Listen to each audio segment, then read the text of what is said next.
Hello everyone, আসসালামু আলাইকুম। ডাবাসাল চ্যানেলের সবাইকে শুভেচ্ছা জানাচ্ছি। আশা করছি সবাই ভালো আছেন। এখানে একটা গাছ দেখতে পাচ্ছেন, এটা হচ্ছে আমাদের স্ন্যাক প্ল্যান্ট। তো এগুলো অনেক ধরনের হয়, যেমন এটা একটু ছোট সাইজের, এটা খুব সুন্দর। এটা আমি ছোট্ট একটা গাছ বসিয়েছিলাম, এটা থেকে কিন্তু অনেকগুলো পাতা বেরিয়েছে। হ্যাঁ, এখানে দেখতে পাচ্ছেন আরেকটা আছে, এটা একদম ছড়িয়ে ছিটিয়ে গিয়েছে, এটা অনেক বড় হয়েছে। তো আরেকটা হচ্ছে এইটা। হ্যাঁ, এটার পাতাগুলো এরকম। এবার এই পাতাটা আমি বসিয়েছিলাম এবং এই গাছটা বেরিয়েছে আমার। হ্যাঁ, তো এই হচ্ছে আমার তিনটা টবে, তিন ধরনের। হ্যাঁ, তিনটা টবে এই যে দেখেন, তিন ধরনের গাছ।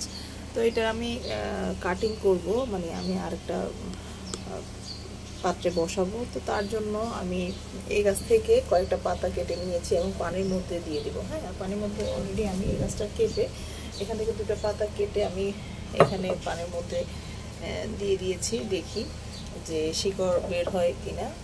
আর এই পানিটা আমি কয়েকদিন পর পর কিন্তু চেঞ্জ করব। হ্যাঁ, তো এখানে আমি এই গাছ থেকেও আরেকটা কাটবো, এটা থেকে এই ডালটা কাটবো। হ্যাঁ, এই পাতাটা কাটবো, কেটে আমি এটাকে কাটিং করবো ছোট ছোট পিস করে, হচ্ছে যাতে আমি বসাতে পারি এরকম করে আমি কেটে নিব।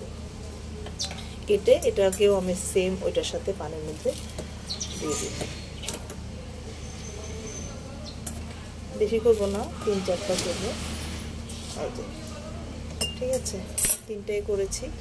এই যে এগুলো তিনটা আমি এটাকে এই সেম এটার সাথে কিন্তু পানির মধ্যে দিয়ে দিব। আর এগুলোকে যদি আপনি একটা কিছু রাবার দিয়ে পেঁচিয়ে নেন, সেক্ষেত্রে হচ্ছে সবচেয়ে ভালো, তাতে করে হচ্ছে ভিতরে ঢুকে যাবে না। হ্যাঁ, এই